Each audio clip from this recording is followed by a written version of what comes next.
The Bloodline Poisoned by a Boy. It was the summer of 1952, in the quiet countryside of Pennsylvania, USA, a small rural town where life was slow, neighbors trusted each other, and families carried their reputations with pride. Children played freely in the streets, doors were left unlocked at night, and the community lived like one big family. But in one household, a dark secret was about to unfold as something so sinister that it would not only destroy that family but cast a shadow over generations to come.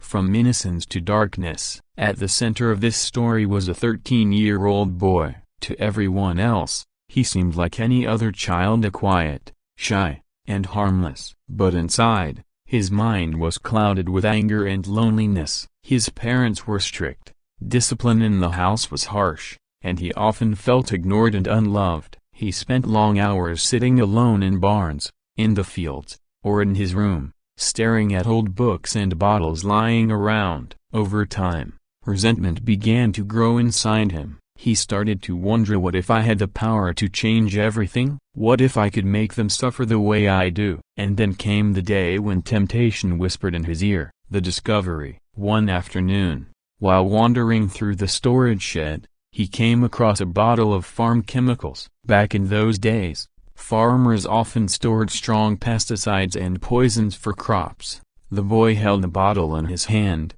staring at the strange, dangerous liquid. At first, it was just curiosity. But soon, curiosity turned into a dark idea. What if he mixed it into the family's food? Would anyone even notice? This single thought was the seed of a tragedy that would poison his bloodline forever. The act that changed everything. It was a hot summer day when the boy finally carried out his plan. The family had gathered for lunch in the kitchen of their farmhouse. His mother prepared the meal while the rest of the family chatted, unaware of the storm about to break. When no one was looking, the boy quietly poured some of the chemical into the food and drinks. He sat at the table silently as everyone began to eat. At first, nothing seemed unusual. But hours later, the household erupted in chaos. One by one, family members grew sick, and nausea, dizziness, violent vomiting. Panic filled the home as parents rushed to help children,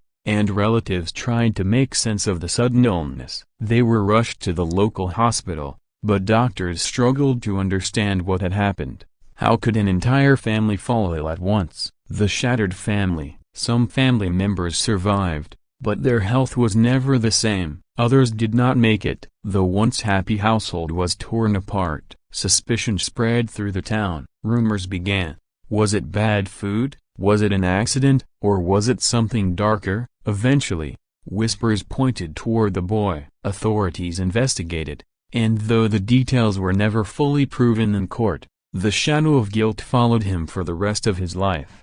The curse of the bloodline. What made this story even more haunting was not just the tragedy of that summer, it was the stain it left on the entire family name. In small towns, reputations last for generations. The descendants of that family carried the shame and whispers wherever they went. Children grew up hearing the story of the boy who poisoned his own bloodline. Even decades later, the family struggled with the weight of the past. Some left the town to escape the stigma. Others lived quietly, trying to forget, but the story never truly died. Reflection. This tale is more than just the tragedy of a single act. It raises chilling questions.